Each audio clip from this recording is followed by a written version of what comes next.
कथा सुनाई जाती है कि एक बार दो भक्त थे, तो दोनों एक पेड़ के नीचे बैठ के भगवान को पाने के लिए तप कर रहे थे।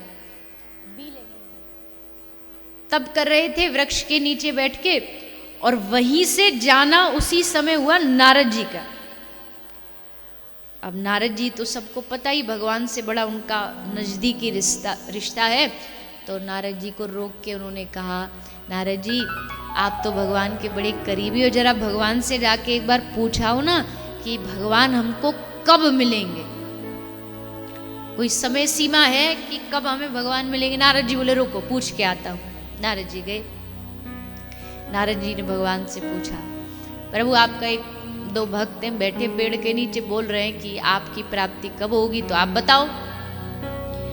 तो भगवान हंसने लगे। भगवान ने हंस के नारद जी को कहा, नारद जी बेचारे बड़े ये बात सुन के दुखी होंगे, पर क्या करें, अब जो सच है वो तो सच है, जाके उनको बता दो।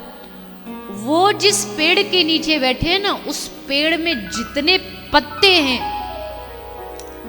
उतने जन्म उनको और लेने पड़ेंगे, उतने जन्मों के बाद में उनको मिलूंगा, जाओ आप बता दो। नारद जी आए, दोनों बैठे थे बड़े उत्साह। हाँ नारद जी पूछा है? बोले हाँ पूछा है, बोले बताइए। नारद जी ने कहा, भगवान ने कहा जिस पेड़ के नीचे तुम बैठे हो उसमें जितने पत्ते हैं उतने जन्मों बाद मैं मिलूंगा। अब दोनों ने ऊपर नजर करके देखा, पेड़ भी इमली का था, कोई ऐसा वैसा भी नहीं मारा, होश उड़ गए। एक ने उठाया अपना झोला कंधा पे रखा और बोला, नारद जी प्रणाम, हम जा रहे हैं घर, ब्याह करेंगे, बाल बच्चे परिवार रखेंगे, इतने जन्मों तक कौन उनके पीछे पीछे, और उसके बाद भी पता नहीं मिले न मिले, क्या गारंटी इस बात की, इतने जन्म गिनो तो गिन ना पाओ।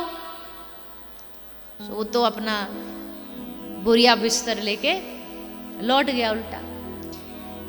दूसरे भक्त जिसको नारद जी ने बताया कि तुमको इतने जन्म बाद मिलेंगे, सो खड़ा होकर के बड़ी जोर से नाचने लगा, बड़ी जोर जोर से नाच रहा था।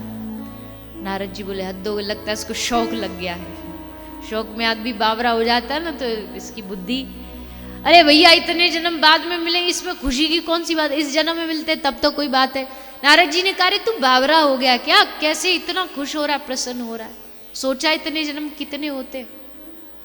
उसने मुस्कुरा के कहा, नारद जी हिसाब किताब तुम लगाओ बैठ के, मुझे हिसाब नहीं लगाना और मुझे चिंता भी नहीं है, मुझे बस खुशी इस बात की है कि उन्होंने कहा है कि वो मिलेंगे, बस इसके लिए इतने जन्म तो यूं हंसते हंसते बिता दूंगा, खुशी में बिता दूंगा कि उन्होंने कहा है वो मिलेंगे। वो बोल ही रहा था कि भगवान प्रकट हो गए, भगवान सामने प्रकट हो गए उसी समय।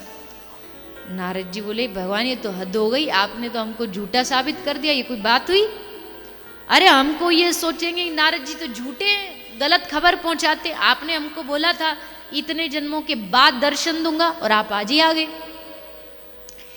भगवान ने कहा, नारद मैं झूठ नहीं बोलता, मैं मिलूंगा इसको इतने जन्मों के बाद ही, दर्शन इतने जन्मों बाद ही दूंगा, पर आज इसको दर्शन देने नहीं आया, आज तो मैं ऐसे भक्त के दर्शन करने आया हूं कि ऐसा भी कोई भक्त होता, वह मिलेंगे इसी बात में खुश है। यही भागवत का रास्ता। दूसरे रास्ते पर चलोगे तो दूसरे भक्त जैसा बन जाओगे, झोला उठा के चल दिया कि अरे इतने जन्मों तक कौन इंतजार करे, भगवान को पाना कोई हंसी खेल है क्या?